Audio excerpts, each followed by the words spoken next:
plan de collaboration est un guide personnalisé pour la réussite de la communauté étudiante. C'est beaucoup plus qu'une formalité administrative. Il permet un alignement des attentes entre la direction de recherche et les étudiants. Il permet une meilleure planification du travail.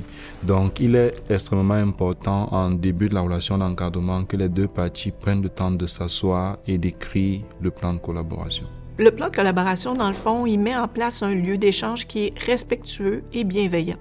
Il va permettre de bâtir une relation sur un échange qui est clair, précis et en profondeur. Ce que ça permet de faire, parmi les bénéfices que ça peut rapporter, c'est vraiment de s'assurer d'ouvrir la discussion sur les différents volets du cheminement doctoral. Donc, par exemple, on peut ainsi discuter sur le choix de cours qu'on va faire, la thématique de recherche, les rencontres qu'on va attendre les uns de l'autre, la modalité pour fonctionner, comment envoyer ses livrables, à quelle fréquence, combien de temps avant.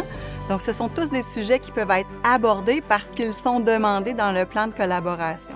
Ça a permis d'avoir un document de base sur lequel je me suis basé pour faire le compte-rendu qui était absolument nécessaire pour plusieurs demandes de bourse que j'ai fait pour financer mon parcours doctoral.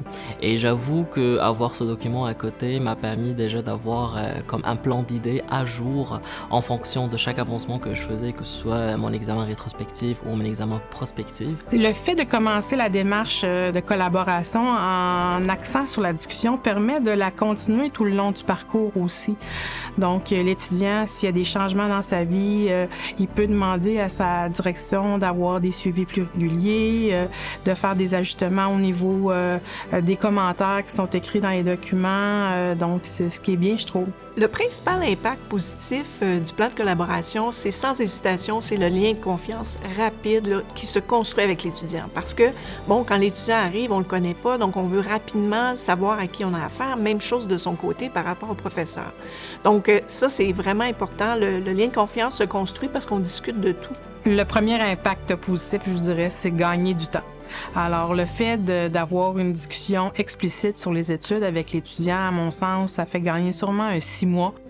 Les avantages ou les points positifs que je pourrais citer en lien avec le plan de collaboration, c'est en premier temps de faciliter la discussion ou avoir, comme un ordre du jour par exemple, quand je vais avoir une rencontre avec ma rencontre annuelle avec ma directrice pour discuter de l'avancement de mon projet, j'ai trouvé à plusieurs occasions que d'avoir le plan de collaboration à côté, selon ce qu'on a rempli il y a 12 mois, aidant dans le sens où voilà les points à franchir, voilà les objectifs qu'on s'est fixés, voilà mes engagements pour les présentations des conférences internationales par exemple ou dans la recherche de bourse, où est-ce que je me suis rendu, c'était quoi les points les plus difficiles, c'était quoi les points à améliorer dans ce que j'ai réalisé.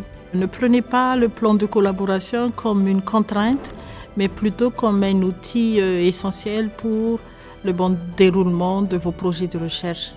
En ayant cette discussion-là, tout le monde a les mêmes attentes et la même compréhension de comment va se passer le cheminement doctoral.